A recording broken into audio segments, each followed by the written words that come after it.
Good evening, ladies and gentlemen. It's September the 8th, 2014. This is Veterans Today Radio News Reports. I'm your host, Stu Webb. I have two special guests this evening. Managing editor of Veterans Today, Jim Dean, will be on with us for the first half an hour, 45 minutes, and then Gordon Duff, senior editor, will be on for the rest of the show. With that said, Jim Dean, how are you today, sir? Just doing good. Boy, very busy Monday in the world today. Well, what's all the news? I know you're on top of it 24/7. Well, let's see. Let's start out with the EU sanctions on Russia.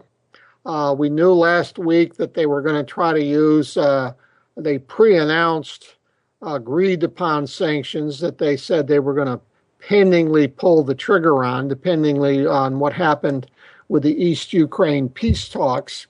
So in effect, they were kind of using those as a loaded gun on Russia, which really kind of strange because the Russians are not the ones that have dragged their feet on having the peace talks. It's the West that has dragged their feet. The Russians have always advocated sitting down and getting a political solution. So that part of the West's position is kind of bogus. What they really wanted Russia to do is arm twist the East Ukraine folks into basically muscling them into a deal with Kiev. And theoretically, that why would Russia do that? And they says, well, then we'll get all this NATO expansion of NATO stuff. Maybe we'll take that off your back. We'll take the sanctions off your back. So one of the things they did is they cranked up the new round of sanctions. They got France to basically renege on their agreement to deliver the first Mistral helicopter and landing ship, which they said under no circumstances would they break the contract. And then Hollande at the last minute, somehow they got to him. And he indicated that although they had it finished early, the contractual delivery date wasn't until October sometime. So he said, while we haven't canceled the contract, he said, we're just not going to deliver it early. So that gave him a little maneuvering room there to say, we haven't annulled the contract. And then in the next breath, he says, but what happens not only with a ceasefire, but reaching a peace agreement is going to determine whether we're going to deliver the ship to you or not. And we hear, although the two ships together are about $1.9 billion, 1.8, so about 900 million each. Just this first one's done. In the protests they had in Nazar in France, the workers there, they said the breach of contract penalties are about $8 to $10 billion. So, it's kind of wondering who's going to take the hit financially. But then Hollande basically said, that whether we actually deliver this first one will depend on the Ukrainian peace talks. So I think France just kissed away getting any more defense business from France whatsoever. And other nations, India has a very big fighter jet deal with them. $10 billion for just the planes and about $10 billion for all the stuff that goes with them. And they're probably going to have to kind of reassess their own situation because they do a lot of stuff with the Russians. And they don't want to get caught in a situation where, France will get muscled with somebody and say, well, we're going to give you half the plane, but we're not going to give you the stuff that goes in it so that you can use them until you renounce Russia or you stop building the new fifth generation fighter that you're dealing with them. This holding hostage to these defense contracts. And as the listeners may not know, a lot of these Western countries, they don't really have a big need themselves for a lot of defense stuff. And they need to keep their costs down because, the NATO has now been wanting the European NATO's put much money into NATO. But one of the ways they keep their cost of weapons down is, they keep the volume of production up and the jobs there by exporting.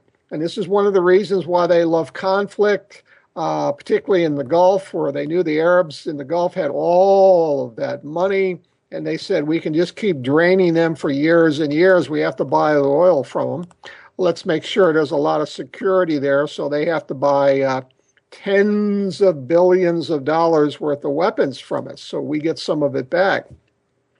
So that's the zoo on the sanctions. And then we had a situation where we had an earlier report today that the sanctions had not been passed because they couldn't get the, 28 country unanimous decision.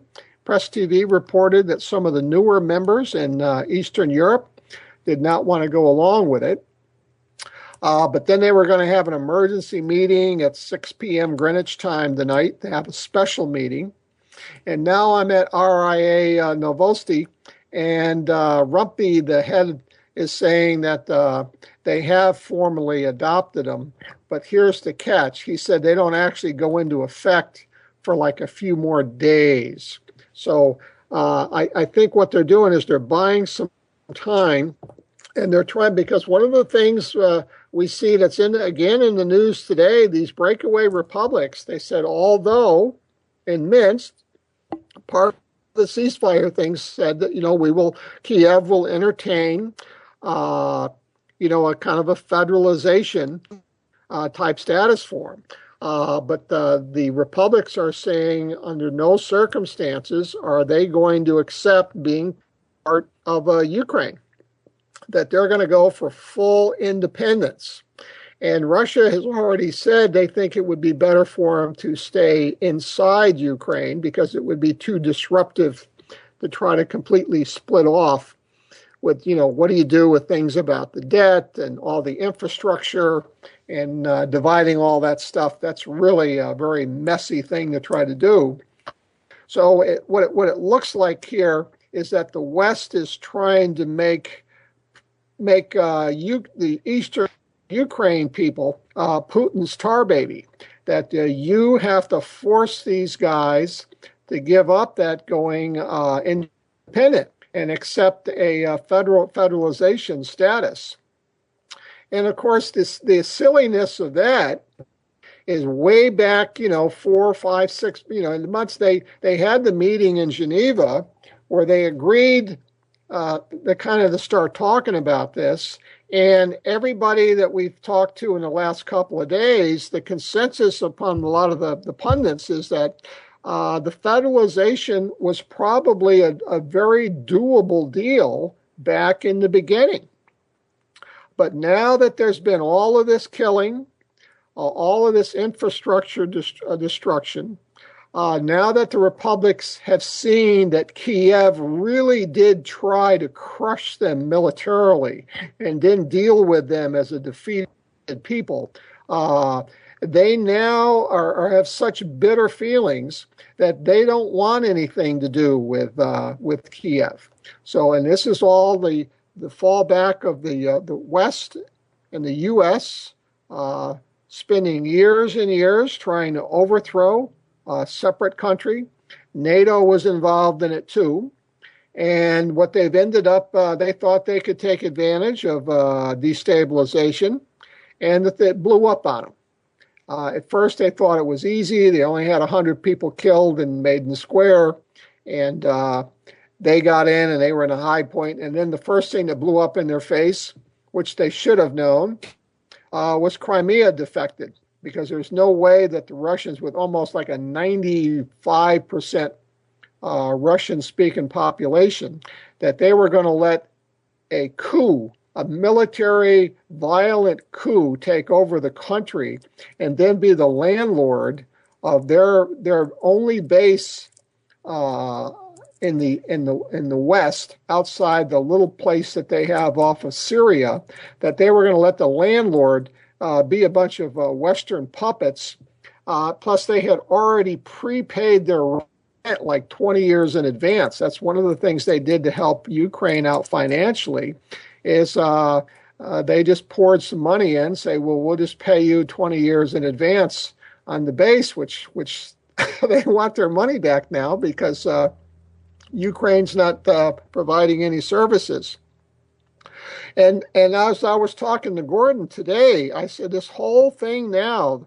I said the dummies must have known that if they did this, that the Russians would have to secure their base. I mean, there's no country. The U.S. would have done the same thing, because now with Donetsk and the Luhansk republics there, they would not have had the ability to do this if they didn't have Ukraine. I mean, the Crimean base there. So that's kind of what we've had going on here in Ukraine. Moving down into the Mideast, was on Al Alam TV, which is Iran's Arabic network. And of course, the Arab League is basically saying they want to kind of pool efforts to fight ISIS. And then we had Obama saying that he was going to fight them tooth and nail or fight them to the last man. But the Arab League was kind of quiet as to exactly what they were going to do. Because usually they want to maybe put up some money and then let somebody else do the fighting. And one of the things that I brought up is that I said, well, this war on ISIS is going to be about as phony as the war on terrorism was, because of all the towel wringing and crying and whining you've been hearing for weeks and weeks and weeks about we've got to do something, we've got to do something.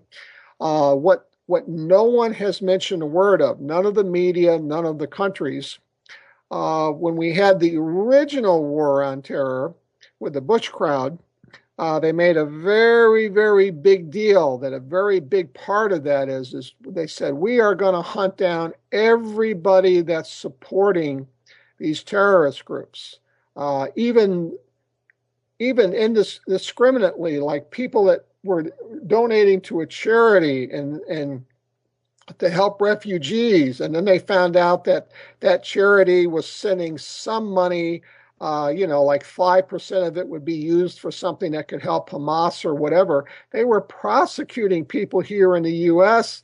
for providing material support for terrorism.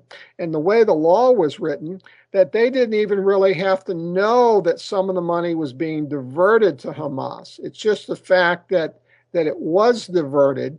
They didn't even have to have foreknowledge. I mean, it was absolutely astounding. They would be grabbing nobodies, people that just donated $500,000 to refugee help, and $100 of that somehow found its way into helping Hamas. So, but here now the shoe's on the other foot. You would think they'd say, well, we're going to really track down who really funded this ISIS and where are they getting their supplies from, and who buys their oil, their hijacked oil. And of course, that's all going up to Turkey. We looked at it. We found that basically Turkey's their main rat line in terms of supplying them. And of course, Turkey being a NATO country, the U.S. doesn't want to bring that up.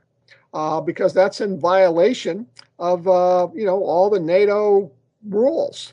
So here we have a similar thing going on now with Turkey backing this destabilization plan with ISIS. And it's very similar to the deniability or ambiguity on Israel's nuclear weapons. Everybody knows they have them, but they don't say anything about it because all U.S. aid to Israel is technically illegal because they're of the non-proliferation law. So they just spit on the whole jurisprudence of the nuclear non-proliferation. And now they have a version of that they're doing in the terrorism business now. They say, well, if we just don't acknowledge that Western nations and even NATO nations are fully involved in state-sponsored terrorism, yes, we're going to oppose ISIS, but we're not going to oppose them to the point where we're going to hunt down everybody that's been supporting them and expose them. So the little sheeple that we're supposed to be representing, we don't want them to get all upset about that. So that's where we're at now, and that's this whole Mideast stuff, is that the media, none of our institutions, of course, none of the neocons, nobody in Congress and whatever, nobody has the slightest interest in the threat that state-sponsored terrorism from Western countries has become. And we see now with the lockdown on corporate media, you don't have any investigative journalism. You and I, Stu, we are old enough to remember back when there was independent media in this country, and a lot of investigative journalists would make their bones by breaking a big story like that as to what countries were actually funding support to terrorist gangs. And the newspapers and the news media, they would run the stories, but no more, because there's a complete lock on this corporate media. There's even international with a Murdoch crowd, and they're not doing the job.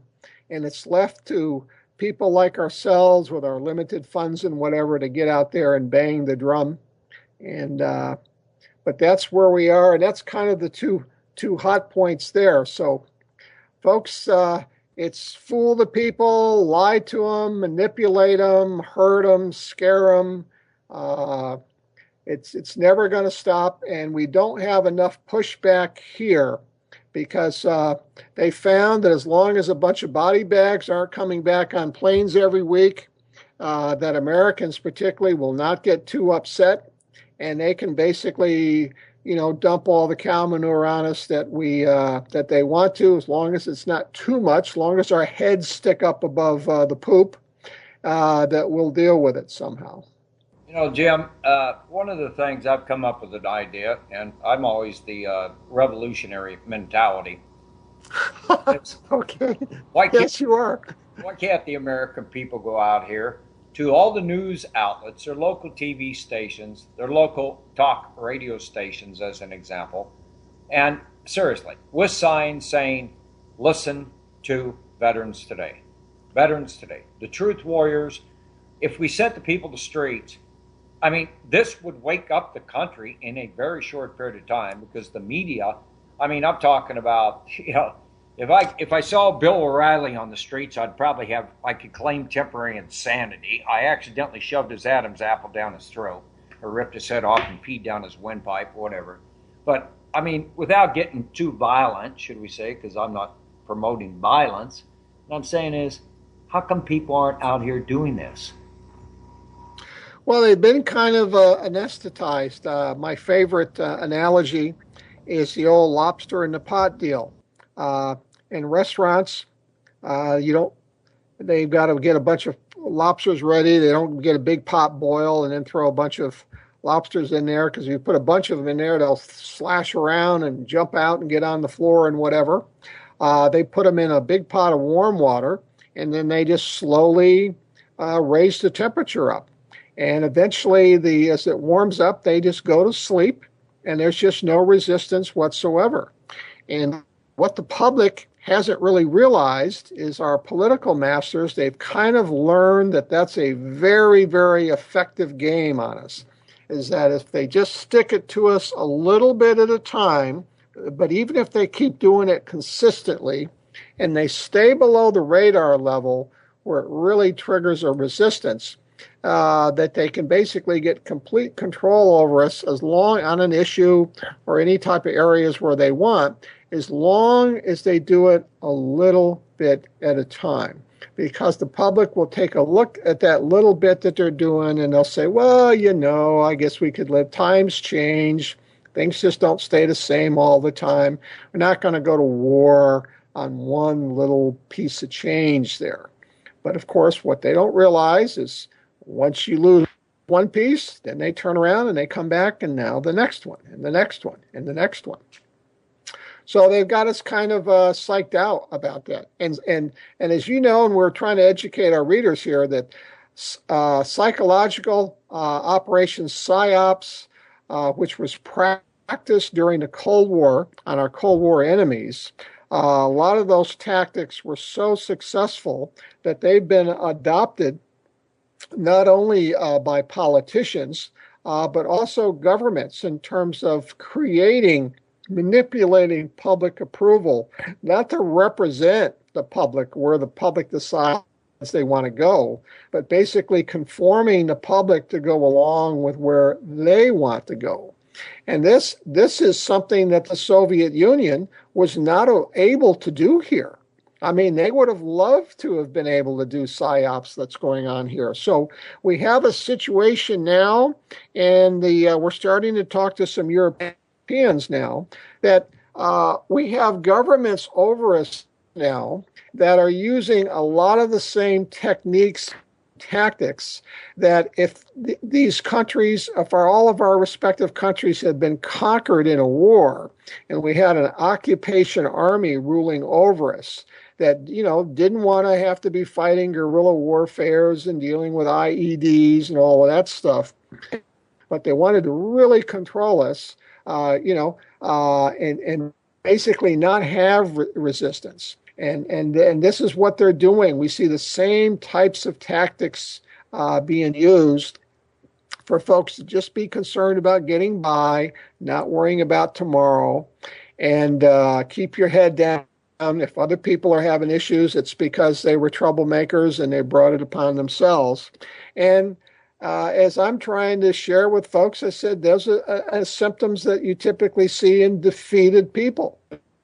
And where we have the illusion that we're a free people, if you really take a look, not at what so much we're doing, but what we're not doing when we're faced with the threats that we're faced with, how long they've been going on, we're acting like a defeated people.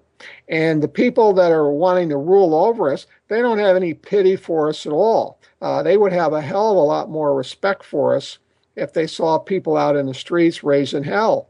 But they really do look upon us as basically plantation animals, that it is their right and their ability. They need somebody to rule over them and tell them what to do and what they can't do. And that's where we are. So, and folks, if they don't mind it themselves, if we don't fix this and get something done about it, we don't think that our kids are going to be able to put up the fight that we can, because they don't have our background. And our grandkids probably never will, because they're going to grow up completely indoctrinated. And so we're running out of time. And really all we have going for us now is alternative media, which has been successful more than mass media could ever imagine. They used to laugh at us, but of course their numbers went down. Our numbers have been going up.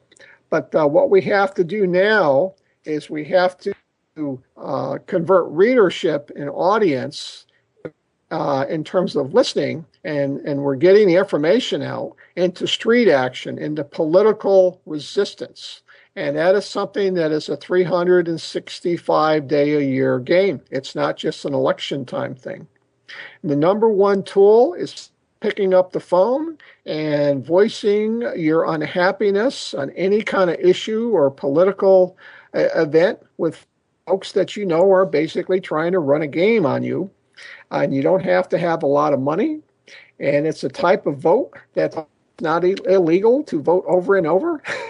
As many times you can call people, your congressman once a week about a different issue. And you have a couple of congressmen, 2 senators, you've got state reps, and let them know what you're unhappy about, because you are never going to get their attention or assistance on anything unless they think that you're really, really riled up. Because the old adage, the squeaky wheel gets the grease, has never been truer. Well, Jim, I've got Gordon getting ready to call in also. Do you have any last words? No, we'll just kind of keep up the fight. We ask everybody to hang in there and let your politicians know that you're not a sheeple. The only way to do that is to voice your opposition to stuff that you oppose. All right. Jim Dean, Managing Editor, Veterans Today. I want to thank you, sir. And folks, we're going to go to break here, and we'll be talking to you later on the week, Jim. Okay, so we will do. Thank you. We'll have Gordon Duff on shortly, folks. Okay, folks, we're back. And this is Stu Webb. I'm sorry, we had a problem. I've been trying to use this new call-in switchboard. and it's not working. So we're back, and I've got Gordon Duff on the line with me. Gordon, we're going to have to start over here. Nobody could hear us. I'm sorry, sir. I've been talking the last 45 minutes, heaven forbid. I might have even said something intelligent. I don't know. You started by asking me what I was doing today. In this case, I bought a new gun safe, and I'm figuring where to put the thing.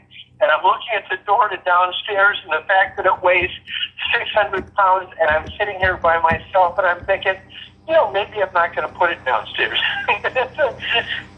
That's the kind of stuff on a real life basis. Weather's fine here, and with all of you, I hope you're out in the car listening. If you are, no texting, please, although you get whined at about that enough.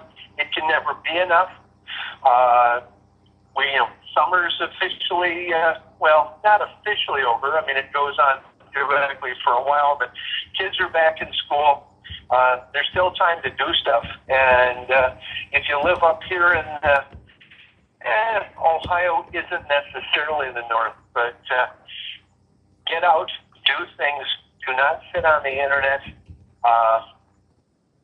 Don't spend more than a minute or two reading the lying news. And I heard Jim Dean talking a little about that. It's pretty much, they even lie about physics. I've been going through too much of this lately. I work with an aerospace company, and we work with technologies, including green energy and plasma-related technologies. We work some with aerospace involves weapons, so I work with those things as well. But we have to invest in next generation and after next generation physics.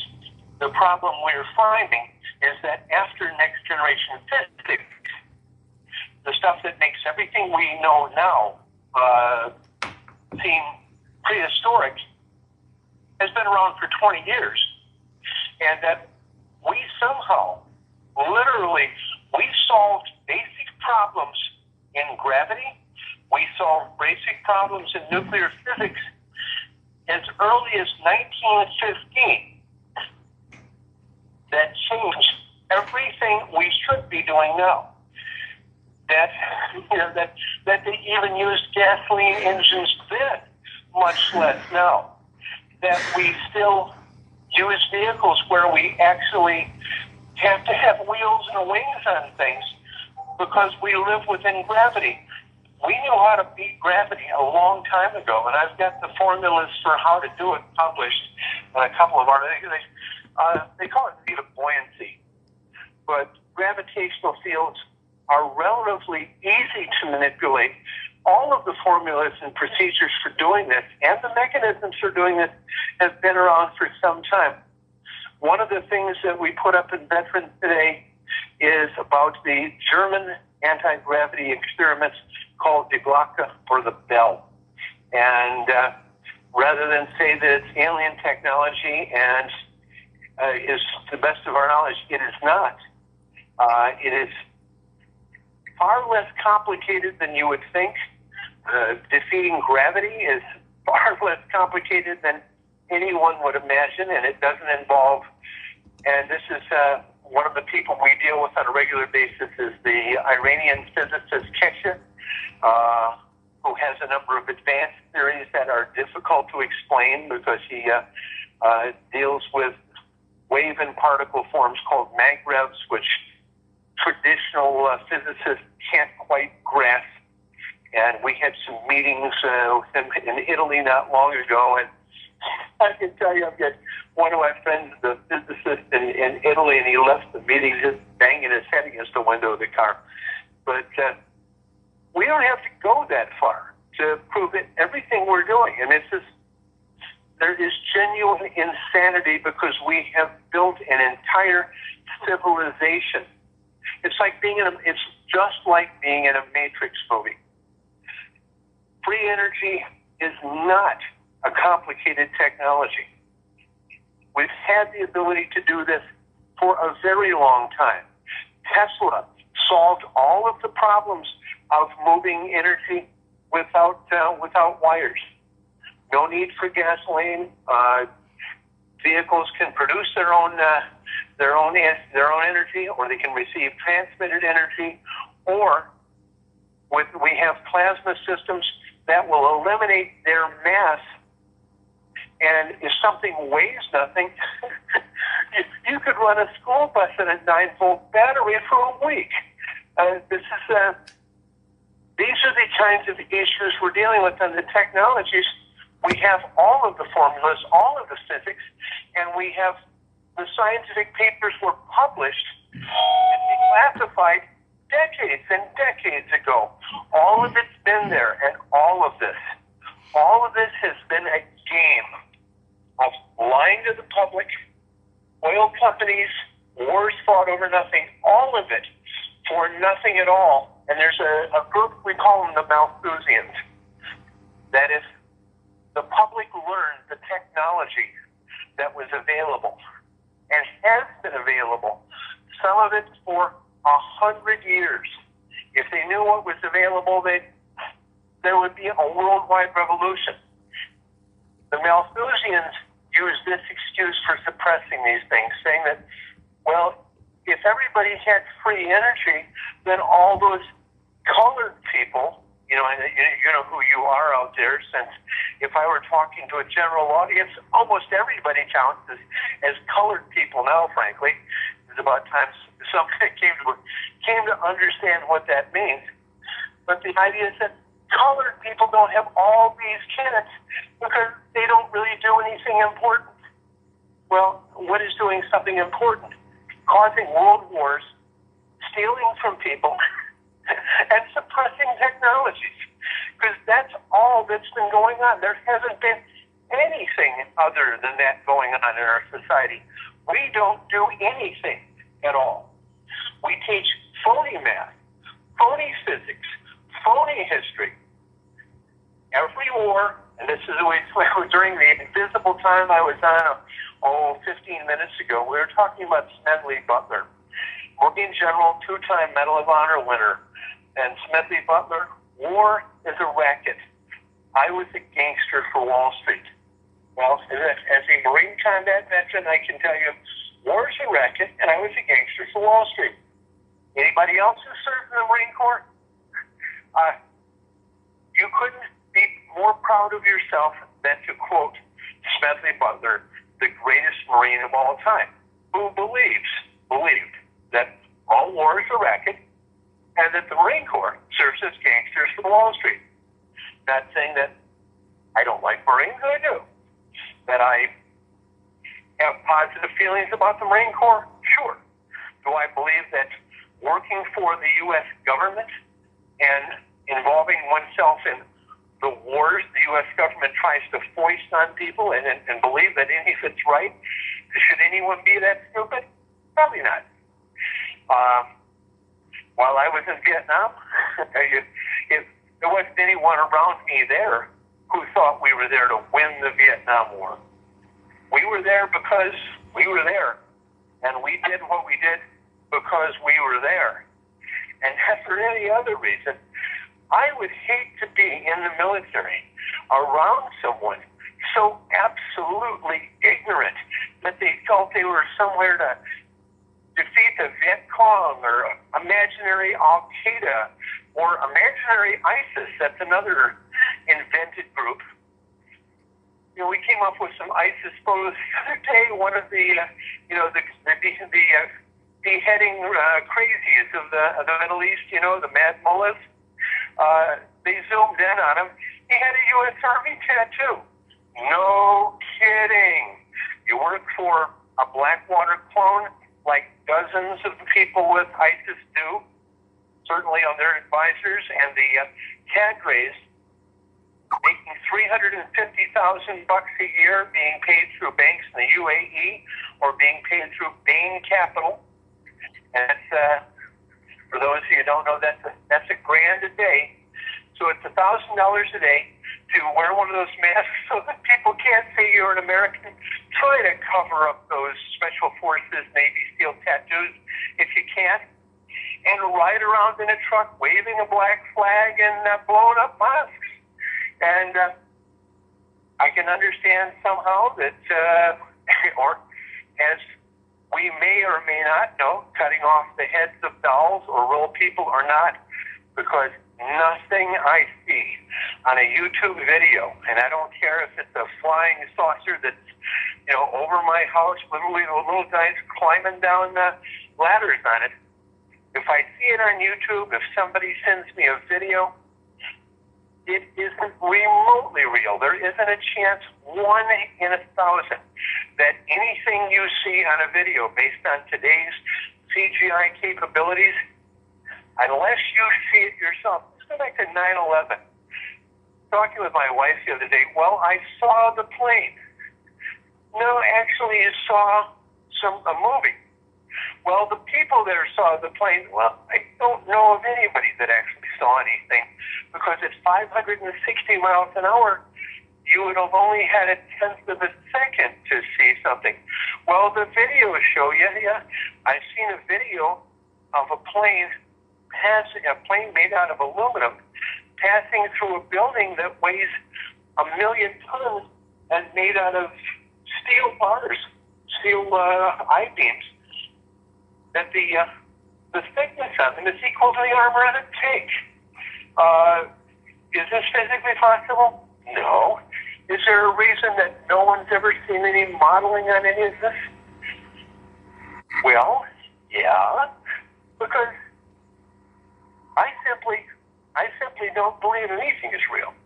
It was many years ago, and it's now many years that Osama bin Laden died. As I have had access to all of the intelligence files on this when I visited Pakistan and visited with their ISPR and ISI, who keep, let's say, the most accurate intelligence files of any group in this world. I mean, they had one on me while I was there. But they opened the tables here. I got to look at everything. I got to talk to anyone. We had records and photos of Osama bin Laden's grave from 2001. So when he's killed a decade later and nobody has a photo of his body, and we hear stories about, let's see, if I can get my stories right. His mother was a kindergarten teacher, and he came into the classroom and killed his mother as a kindergarten teacher, and they'd been training in weapons weeks before but had never gone. And he had been at the school the day before and had argued with people, but that never happened either.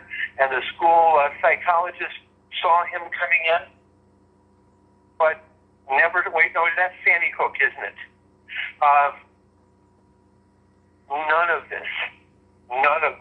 None is believable.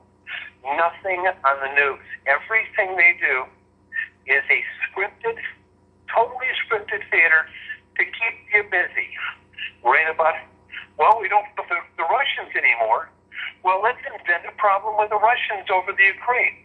Go in, overthrow a government, start bombing cities, start talking about Russian armies moving in and out. We've gotten that last hour. American newspapers day after day talking about Russian armies in the Ukraine, and absolutely no proof whatsoever. Not a single iota of proof. None. Zero. Made it all up. ISIS made it all up. Are they there killing people and cutting off heads? Really, we don't know. They sure could be. Are they a real group of some kind, a real organization? No. They're a CIA group, just like al-Nusra was. They're being supplied through Turkey, and which is a NATO country. And if Turkey cut them off, they wouldn't have anything. And Turkey isn't cutting them off. Half of ISIS is sitting at the base of the Golan Heights, right under Israeli artillery. And are the Israelis just not shooting at them, or are the Israelis protecting them?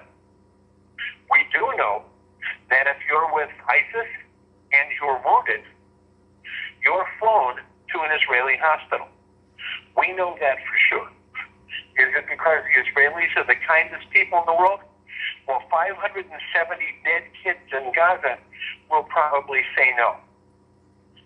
Now, we've got other issues. Let's drift over into the Gaza thing here, and the great wake-up call that people have that maybe Israel isn't a nice country after all, whatever. I mean, people waking up, I wake up to what? What are you going to do now? You're awake. Well, what are you going to go down and find your dentist and yell at him for some reason because he's Jewish? That's going to help. Now that you're awake, you can react somehow because you've not paid attention for all this time. Good luck with that. We want to talk about Senator Elizabeth Warren now. Elizabeth Warren was, she's a Facebook friend, heaven forbid, I do have several, but she's on the list there. Elizabeth Warren was going to be a player in American politics. She was going to be a player with courage. And courage right now, President Obama cut off military aid to Israel. He's certainly, if you read the Israeli papers, which I do, by the way, and their papers are better than our papers. Not that they don't do a little proselytizing and make excuses, but they don't make up as much stuff as our papers do because they're probably assuming that the people who live in Israel aren't totally stupid. And to that extent, they're actually kind of wrong because an awful lot of people in Israel are totally stupid. Israel's a lot like the United States to that extent. But that's another subject. But Elizabeth Warren was going to be one of our folks. Progressive. She was going to be against bad wars. She was going to be for what was good. She was going to be for America returning to some sort of... Now, we talk about constitutionalism, and I hit one of these talks. I wish we had like a debate thing going on where I could get some people on here, but anyone who studied constitutional law, I've studied constitutional law, the history of how the Constitution is written, what the varying controversies are about what it does and does not. But the Constitution, as a replacement for the Articles of Confederation, did far more to take away human rights than it did to give them. Almost nobody could vote. The Bill of Rights was an afterthought. Those are amendments. The Constitution left all of that stuff out. We certainly had the right to carry weapons in what they listed as a well-regulated militia, and I don't even want to begin to get into that language. I'm a pro-gun guy, but I wouldn't have written it like that, and they might have seen what they were looking at. We still had slavery. We had indentured servitude. Women couldn't vote. The United States Senate was appointed. The president was appointed to office by electors who didn't have to go where the popular vote had gone. We had legislative districts across the U.S., and things have gotten worse, where a cow might have more votes in Congress than 1,000 people. And we very much have that today. The Republicans have strong control of the House of Representatives, yet received only 37% of the votes in the last election. That's not an accident. That means that the U.S. Supreme Court had on a 5-4 vote, and we have most of those 5 judges are, let's say, beholden to organized crime, bribed, blackmailed, or threatened. And because of that, and because of their unwillingness and the amount of damage they cause, Citizens United and other things like this, which someone else can explain to you if you don't know what I'm talking about, but they belong in jail because they have presided over the overthrow of anything resembling representative government in the U.S. We are not a democracy. We are not a republic. We are an oligarchy. We're a kleptocracy. We do not have representative government. We have not had representative government for a very long time. The elections we hold and how Congress functions, the rules that Congress has made for itself. Members of Congress are above the law. The President of the United States, as you all know, is utterly above the law. We know that we have a government that has no respect for rights of privacy. We know that we have courts that are bought and sold. We have no habeas corpus since 2005.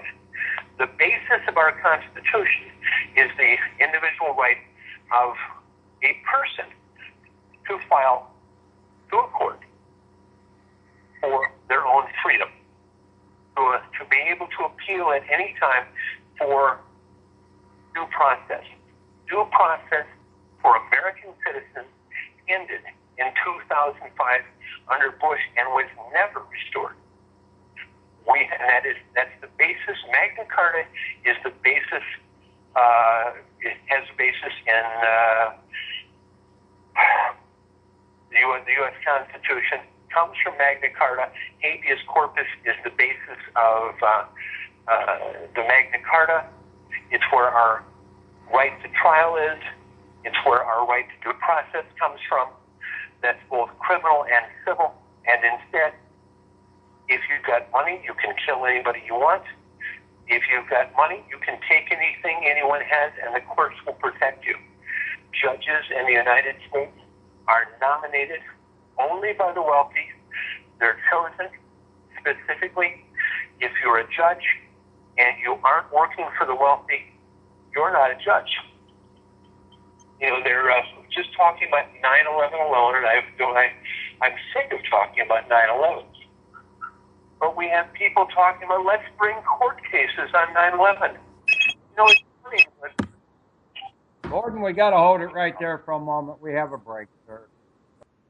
And we are back, folks. This is Veterans Today Radio News Reports. It's September the 8th, 2014, and we're on our second hour with my special guest, Senior Editor of Veterans Today, Gordon Duff. And Gordon, will you pick up where you left off, sir? no, I don't want to. Okay. Yeah, I think we need to. We were getting at the edge of the disappointment of Elizabeth Warren came out with.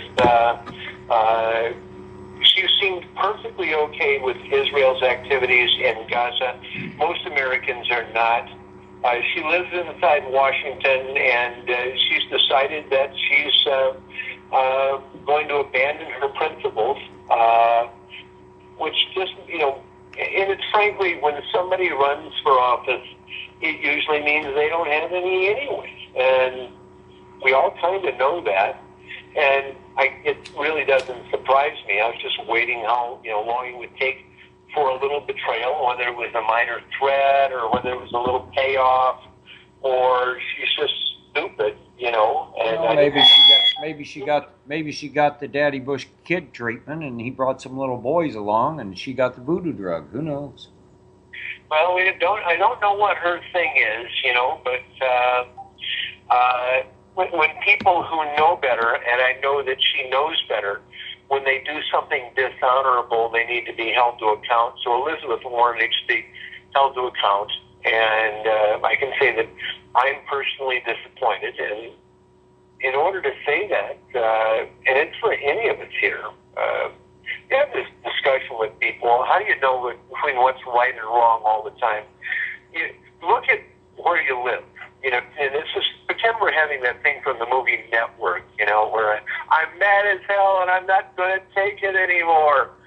All of you, run out, open a window, and at the top of your voice you yell, I'm mad as hell and I'm not going to take it anymore.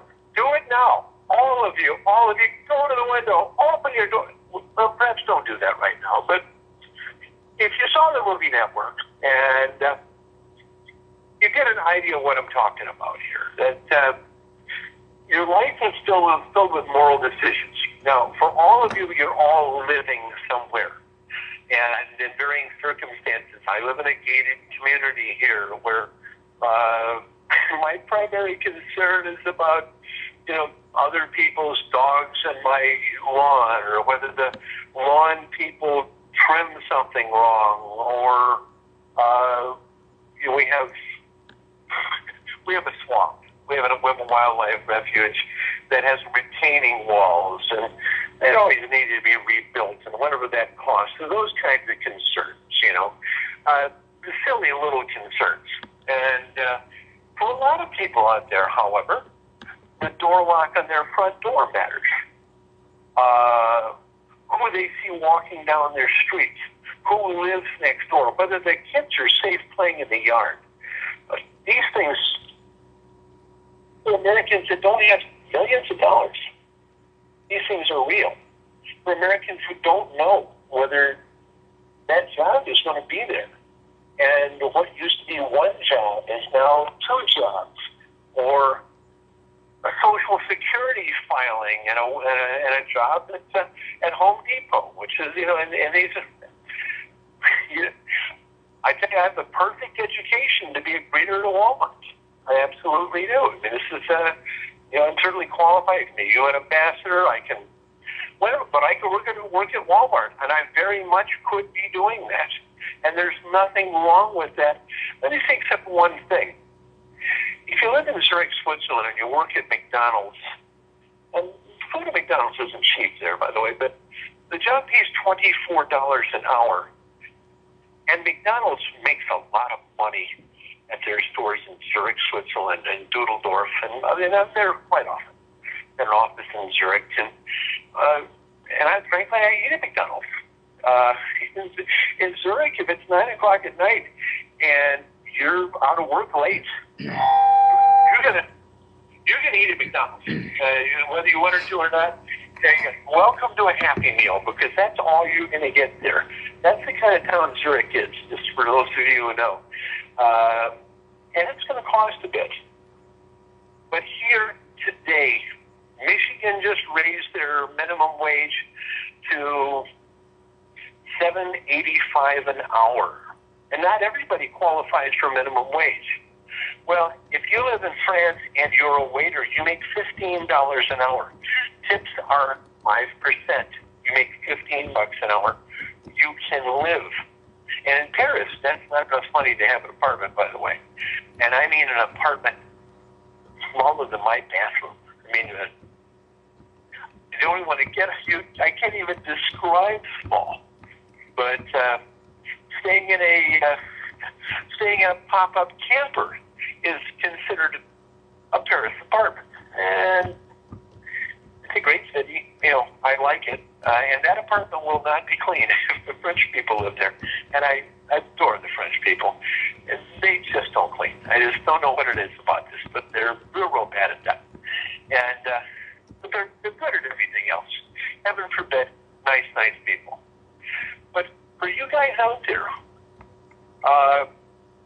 you deserve $15 an hour. This is the interesting point here. That should be the minimum wage, not $15 an hour.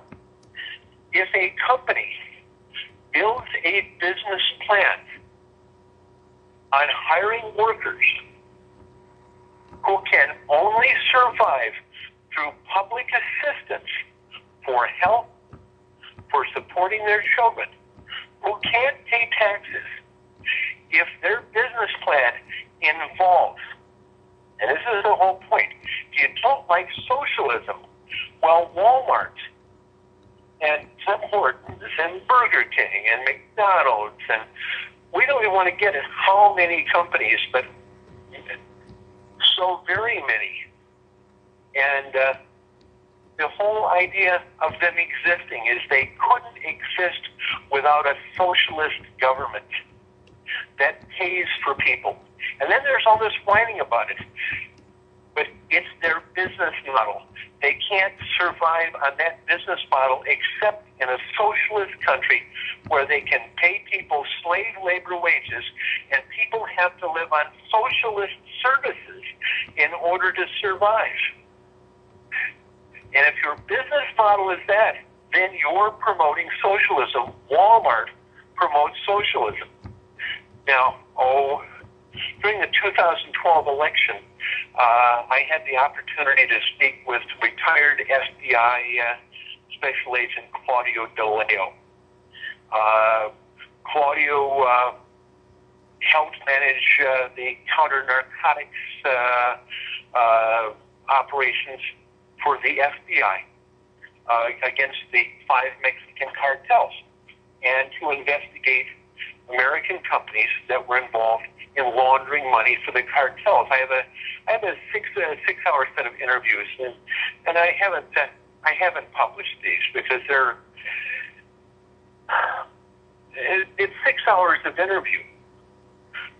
But when he talks about Walmart, he doesn't talk about them as a place of low wages. He talks about their relationships with the cartels, along with an endless series of other companies and their relationships with the cartels. Bain Capital, their relationships with the cartels. And when he talked about these things, it involved money laundering and the FBI investigations and how the Department of Justice ordered them to stop and to not investigate, not make arrests, because of the political power of all of these families. And of course, you can carry that. You know how many places you can carry that to. You can carry it everywhere. This country, the United States, and there is no better person than somebody who goes out and starts a business and makes money. But how do you start a business and make money and treat people differently? Reminds me of Mike Harris. Mike had worked some time ago with a company that manufactured toolboxes. Their basic business model was to build a fairly good product and train employees in manufacturing here in the U.S., pay them the absolute least they could, and when the employees were injured or whatever, replace them with someone else. But to pay people for brutally hard work, taking a lot of skills, absolutely nothing. Now, company involved in doing that may not realize that it's going to go out of business, but it will.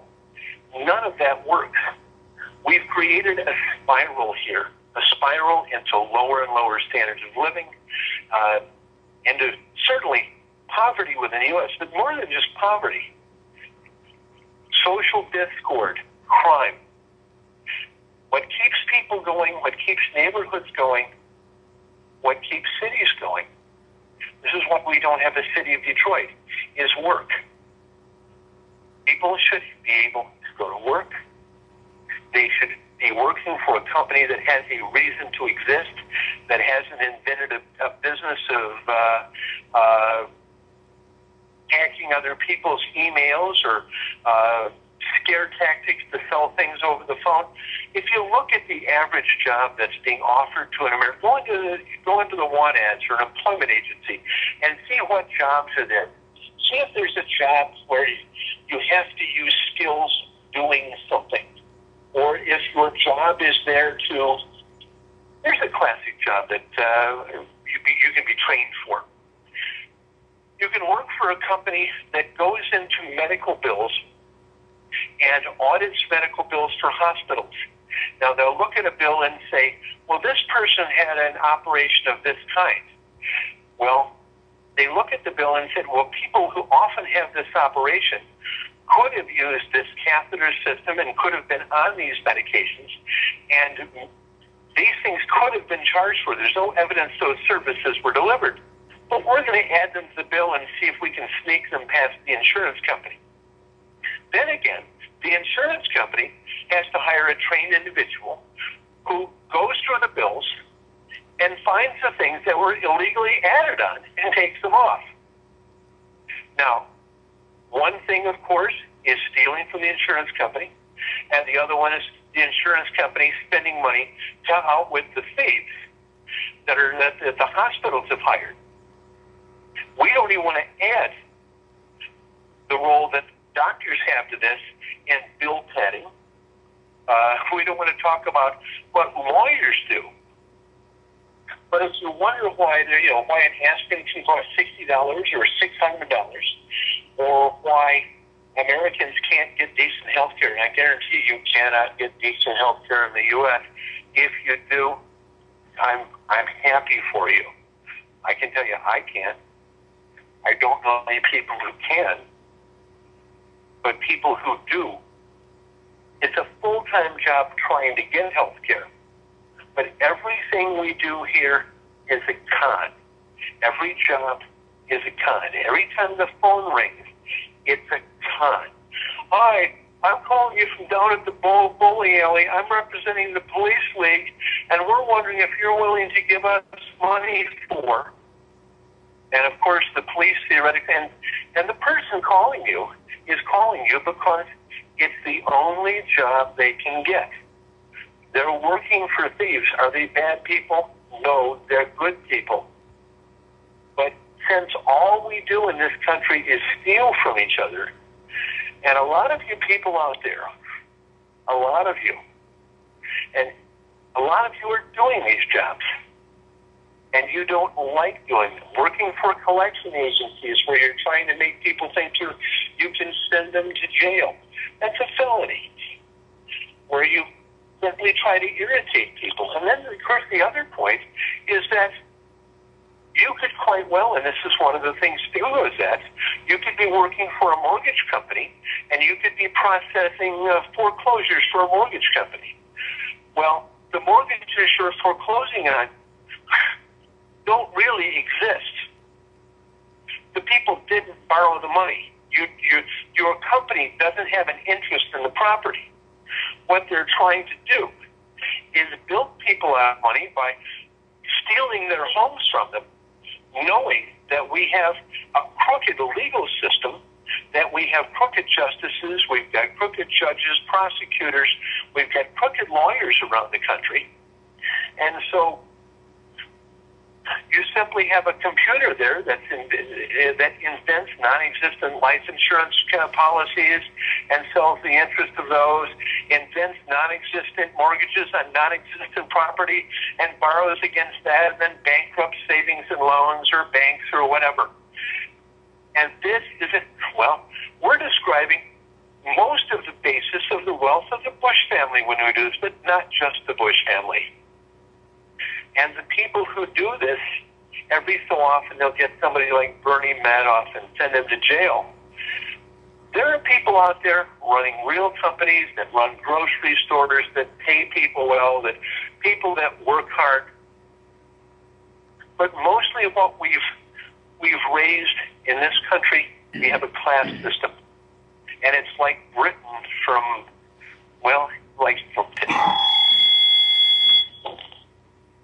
where we essentially have raised a generation of reptilian overlords that suck the blood out of the people here. You know, when you hear this old talk about communist revolution where we overthrow the blood-sucking landlords and overlords and whatever, well, welcome to this world. That's exactly who we are. It's what we've got. And we have Americans here that work hard, drive tow trucks, do things. People who actually do things. But how much of America now is police? Why is it that we have endless thousands, if not hundreds of thousands of people whose only job it is to have telephones, read people's email, they interfere with radio shows like this? And we certainly, and that's what Fort Huachuca does. And it's not just Fort Huachuca. We have huge computer centers where all they do is read your Facebook stuff. And there's no way, if you've ever worked with Congress, and I've worked with Congress, I have met with and advised presidents, not all of whom are totally stupid, by the way. But based on what someone can learn if you work in the real world for some time and you talk to members of government, you'll find them all too stupid to live. That any average American is far more intelligent and capable than the people we've elected who lord over us who live on bribe money, and then who steal from us, and who invariably betray us. Invariably. Nothing else goes on. If you are in politics and you are not willing to betray people, you will be gone and you will be replaced by somebody who is. This is what it means. Well, that's not true, is it? Is it? Well, is it? Well, let's look at this for a second. Go through the House and the Senate, the Democratic Party, the Republican Party. Let's go through all the governors and tell me who the leaders are. Find me a JFK somewhere. There's even a Harry Truman. And Harry Truman has done some really dumb things. But find me anyone out there that looks, name a leader. Name one. Anybody. And please don't say Rick Perry. Oh my God. This is somebody, I mean, subnormal intelligence. Petty sociopath. Well, can I name one, Gordon? Sure. Gordon Duff for president. You know I keep pushing it. You mean because if elected, I won't serve? You know, if nominated? No. What I want to do is I want to run in an off-year election next year, and I want to assume the presidency next year. You know, there's a very simple litmus for whether someone respects the Constitution of the United States. You've just taken the oath of office. And the Chief Justice of the Supreme Court, by my assessment, let's say,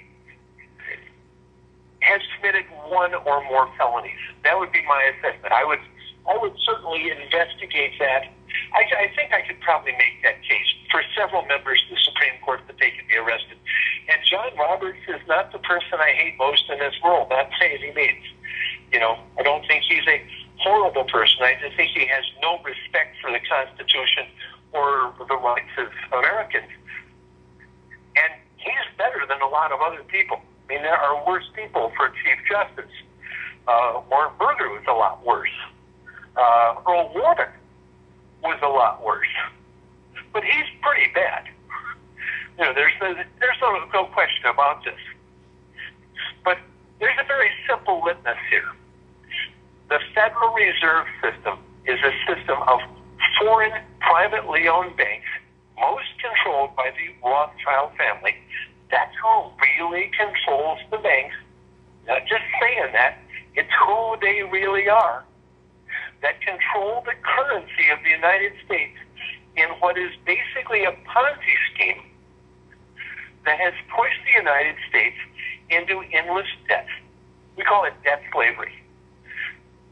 The Federal Reserve System, by the most clear language imaginable within the Constitution, is illegal.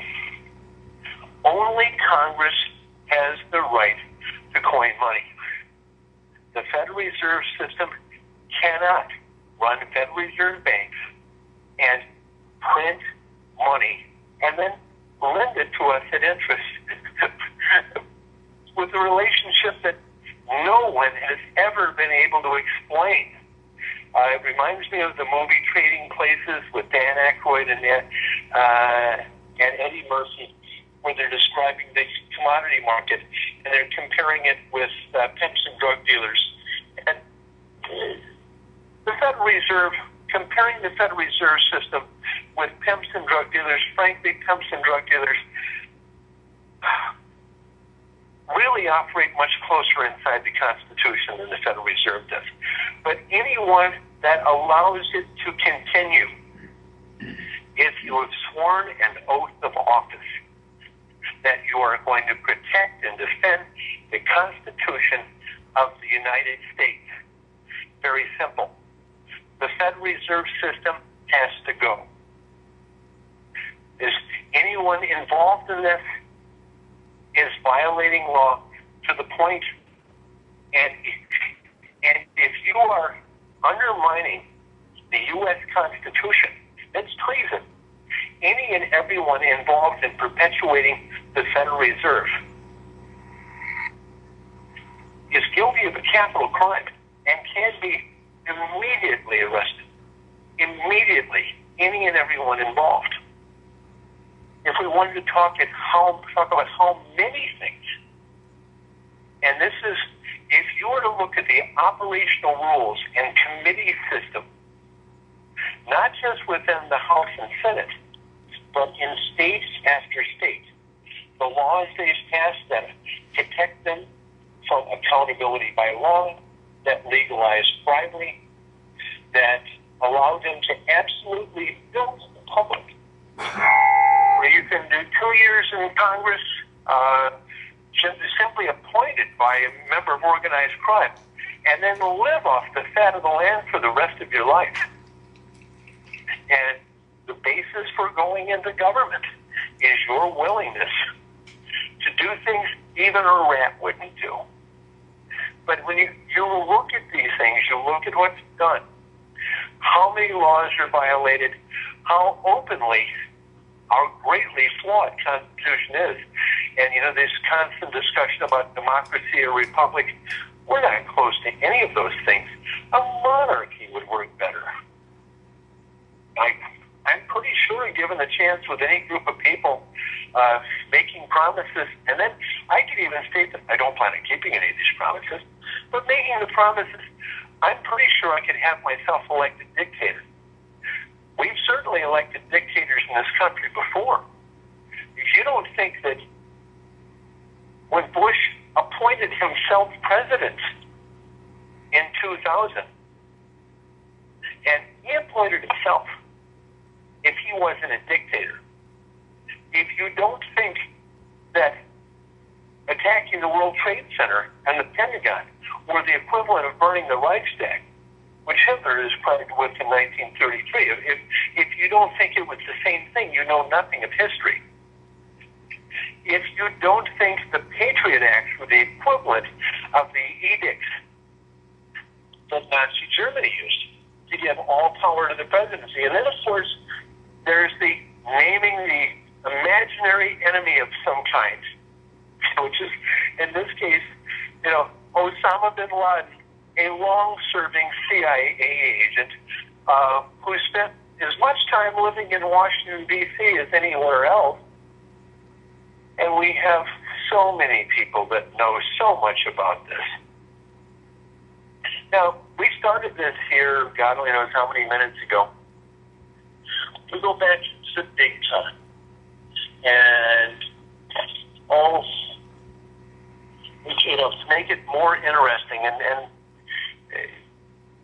being entertaining is what the world is all about somehow. That's why we have news. That's why we teach history. None of it's true, but it's supposed to be an entertaining and cohesive story that makes you feel good about some things and angry at other people, but it's a construct. The idea of the Matrix movie, that all of what we're living in is a dream, and that somehow we're all lined up as human batteries with wires coming out of our kazoo. The truth isn't all that different.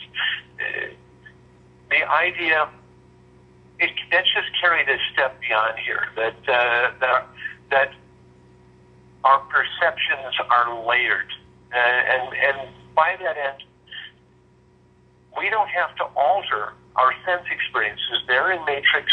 There was sense experiences were altered. What you saw was not real.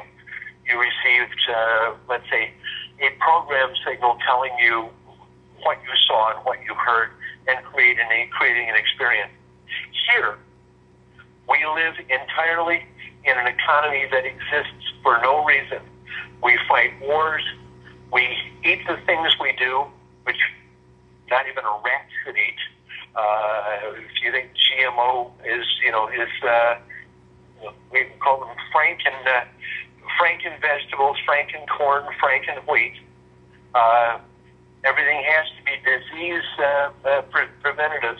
So we actually create plants that create their own insecticides, their own poisons, which we have no idea how they react in a human being.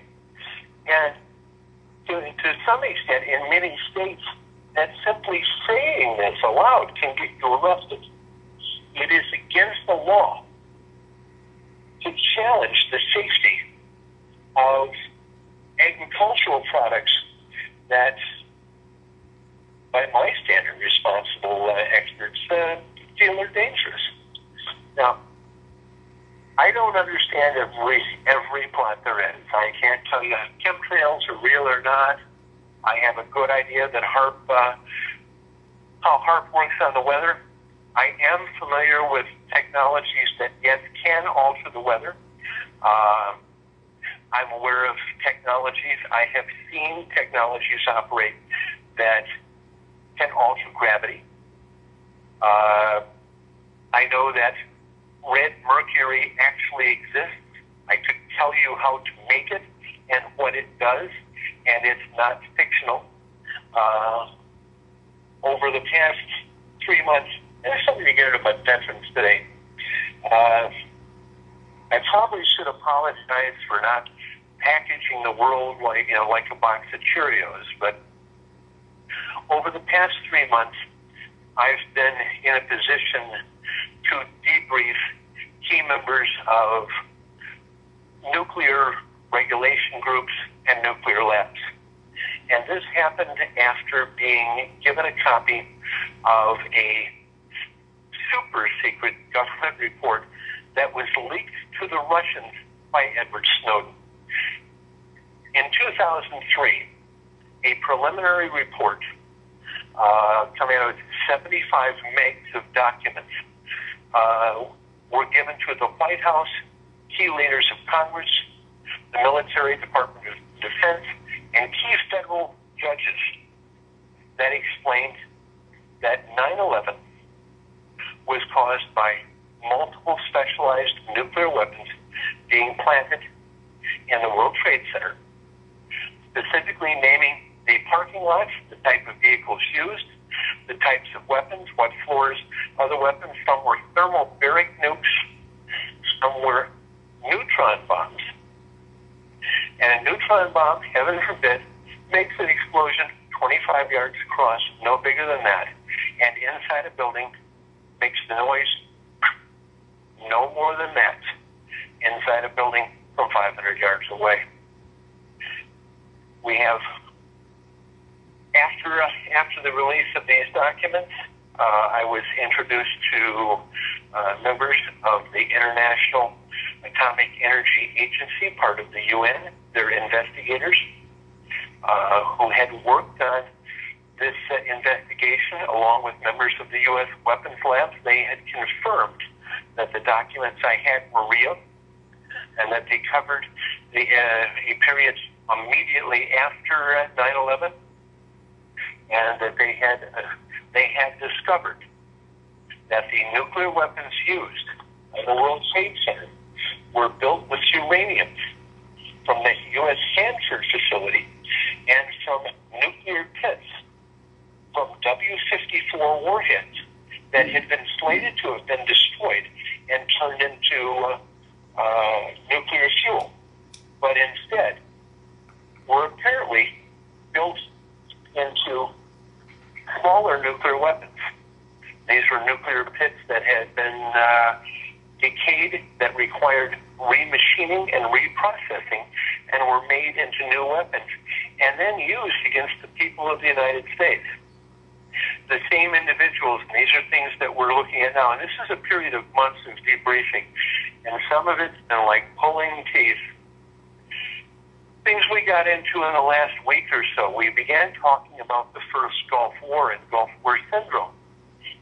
And one of the things that came out here is that, well, you remember when our troops went over the top and we attacked the bunker complexes of Saddam, and we dropped these daisy cutters and fuel air bombs on them? Well, we didn't have any daisy cutters or fuel air bombs, and none of those things do anything to underground bunkers. That we dropped nuclear weapons.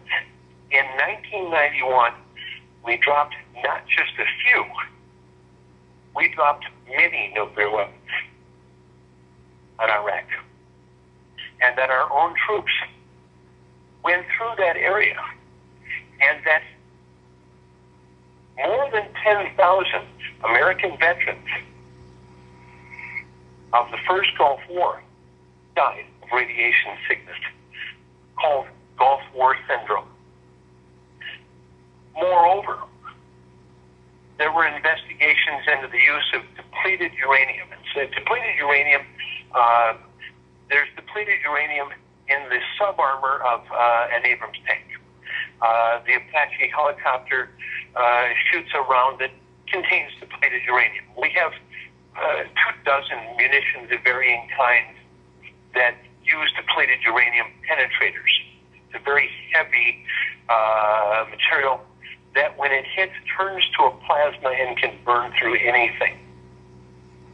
But also we have specialized limited radiation nuclear weapons where the reflector around the weapon itself is made from depleted uranium, and that the depleted uranium that was being found, in addition, and this is Dr. Chris Busby had found this around Fallujah, that while looking for genetic damage, and there was a huge amount of genetic damage within the people of Iraq, they discovered not just depleted uranium, but they found uranium-235 in hair samples as well, meaning that people were exposed directly to nuclear explosions. What we've since learned from our nuclear weapons designers, who now speak to us fairly openly, is that the weapons used were using reflectors, and this is part of the design of a nuclear weapon, that were made out of depleted uranium. And so whether or not there were any Apache or A-10 rounds fired that were from depleted uranium were part of the nuclear weapons we used there. Then they sent me articles, and they being Los Alamos Labs, sent me articles on the war in Afghanistan. One of the articles they sent me included an interview with Mohammad Maraki. Oh, by the way, happens to be one of the writers at Veterans Today, who described how the Taliban were found, some of them dead of what appeared to be radiation sickness, some of them that with their weapons melted from EMP, nuclear EMP. That how many nuclear weapons we had used in Afghanistan. According to the International Atomic Energy Agency, since 1945, there have been 50 nuclear weapons used since the end of World War II as part of warfare without being claimed. He didn't say who exactly had used all of these. He names the United States, and he names Israel, and then named a number of specific areas where they were used, including Bali, Oklahoma City. A statement I've made before, and I will repeat. This is a quote from the IAEA. If a truck bomb or car bomb explodes, and there is a crater more than 6 meters across, 6.3 meters is the term they used, you are to assume that this was a nuclear weapon first. And you understand that. And how many, if we take the Khobar Towers in Saudi Arabia, that were a truck bomb that destroyed part of a housing facility where Americans had stayed. It looked very much like the bombing in Oklahoma City. Well, the crater in front of the Khobar Towers, you could have lost a school bus in. That bombs made out of RDX or ammonium nitrate and fuel oil or whatever, when they explode, do not leave craters, or very, very small craters. If there's a crater, it was a nuclear weapon. Nothing sitting on the surface leaves a crater. If a bomb with a 2,000-pound bomb with a cast iron shell 1.5 inches thick is dropped from 20,000 feet by an F-16 and hits the pavement, it'll leave a crater. If you lay that bomb out there, it'll explode, and it will leave a very small crater. It will not be 6.3 meters across. And those big pieces of iron will head out in a very unpleasant way. And I had an accident with one of those back in 1969.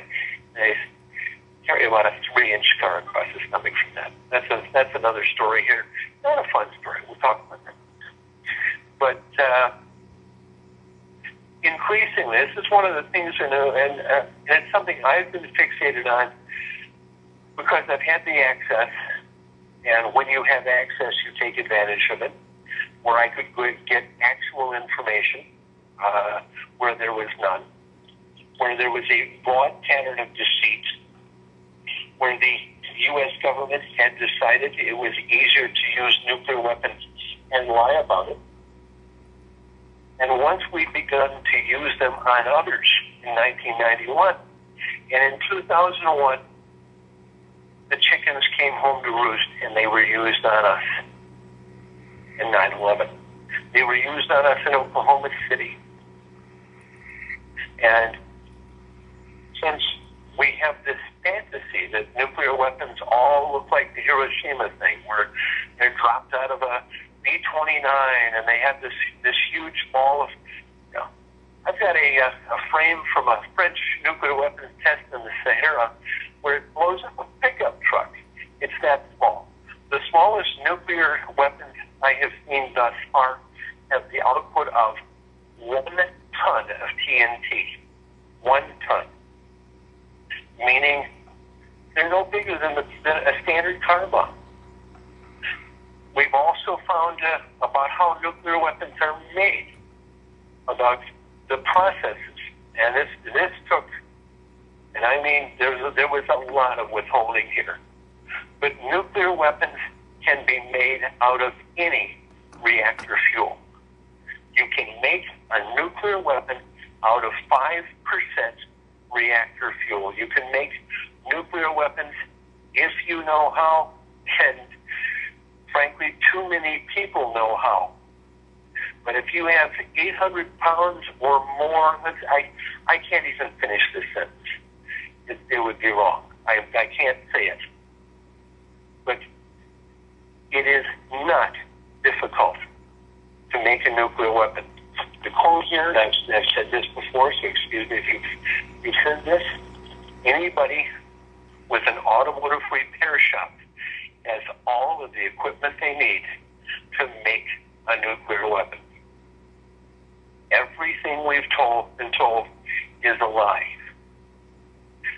And to this extent, I've been reviewing, and it's not that this is all brand new information. Some of the information on how to build these exotic weapons out of nothing comes from Edward Teller in 1950, these documents. A lot of these documents are from the Manhattan Project, dated 1944, 1945. And we knew so much more then. So much then. The bomb we dropped on Hiroshima, had we put 25% more uranium in it, it would have been 10 times the size. Which, we're not necessarily saying it needed to have been done, but could easily have been done. The point about all of this is we finally have access. It's one area. Here's a critical issue about the OJ trial. OJ was found not guilty. Innocent, I don't know, but found not guilty. If you remember the glove, if the glove doesn't fit, you must acquit. Well, with issues like Sandy Hook or the terror attacks on 7/7 in London, or the Breivik killings in Norway, or any bit of news, think of Gaza or these missing airliners, any of this. As soon as someone has told one lie, airliner going the other direction, they're saying it disappeared off the radar here. when they told that one lie, you don't have to prove everything. You only need to find O.J. Not guilty. The glove didn't have to fit. Well, in this case, to prove there's a legitimate conspiracy, you only need one fact to not fit. In Sandy Hook, there's 1,000 conspiracies, but there are dozens and dozens of facts that indicate inconsistencies. One of those is enough to assume there's a conspiracy. Only one. If one key fact is a lie, then everything is a lie. One key fact. Not every fact in every conspiracy. And this is how the public is continually fooled, because, well, there'll be a legitimate conspiracy, and this government conspires, as do all of them, lies to the public. And then the government itself, and this is out of Lenin, I'll paraphrase Lenin here. If you want to control the opposition, be the opposition. So what we've learned, and then Lenin really, I don't know if he's the first guy to think this up. I think Machiavelli is the first to explain it. But the opposition, whoever it is that's out there, and I can't help but think of InfoWars when I talk about this, but why is so much of the alternative media now on the right? Now, what is the right about? The right typically is the wealthy. The right is in favor of war. The right is typically involved in Wall Street and banking. The right is certainly Israel first over the United States. And for some people that have reason to love Israel for whatever reason, and I'm not going to fight with them about it, but for many of the people involved in our government who do things to harm the welfare of the United States because of those beliefs, it's treason. But now we have the alternative media is in fact no more than parroting what has always been Fox and CNN. And like nobody notices. And what it's turned into is that Fox for years, I remember Rush Limbaugh trying to tell people that Mrs. Clinton had somehow strangled Vince Foster, a White House advisor, and left him on a park bench. And, it's interesting thing to think about as that may be. I would call that a wild conspiracy theory. And Limbaugh and Hannity and Fox News, they've been getting away with that for a long time. Bizarre conspiracy theories to an extent where their regular viewers or listeners,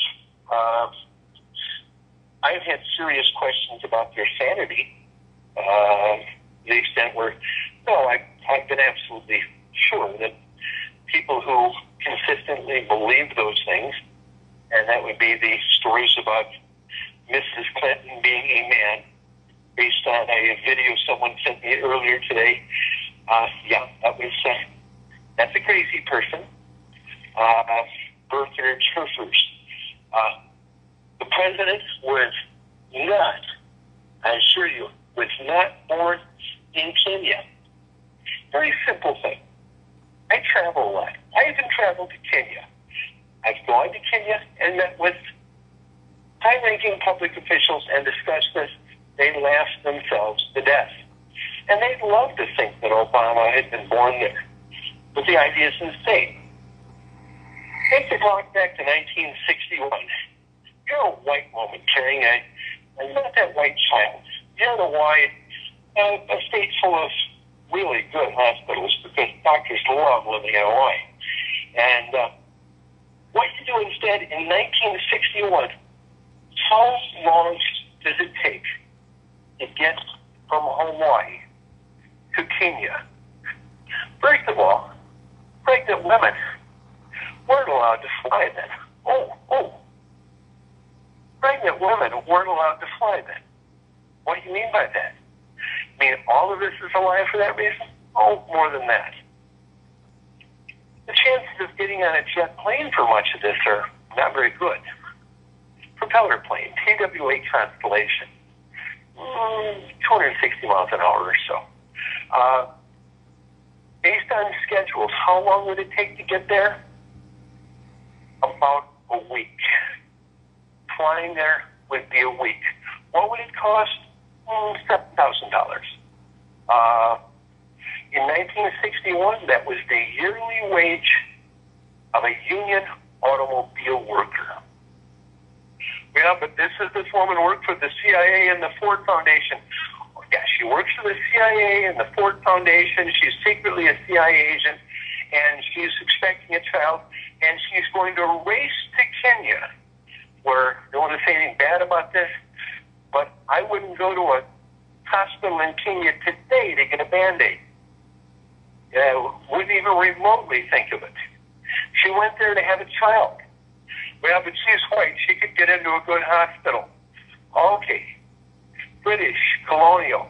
Kenya had a bad misunderstanding in the late 50s and early 60s. It was called the Kikuyu Rebellion, or for those of you who have never heard the term before, Mau Mau.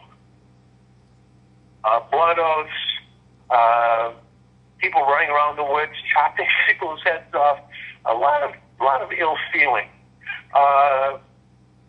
The basis behind this was an anti-colonial revolt involving people who were essentially socialist or communist, opposing a really vicious British-led colonial dictatorship. And of course, the British, in order to defeat the Kikuyus, hired trained killers. They brought in colonial troops from Uganda and elsewhere. One of the troops they brought in was a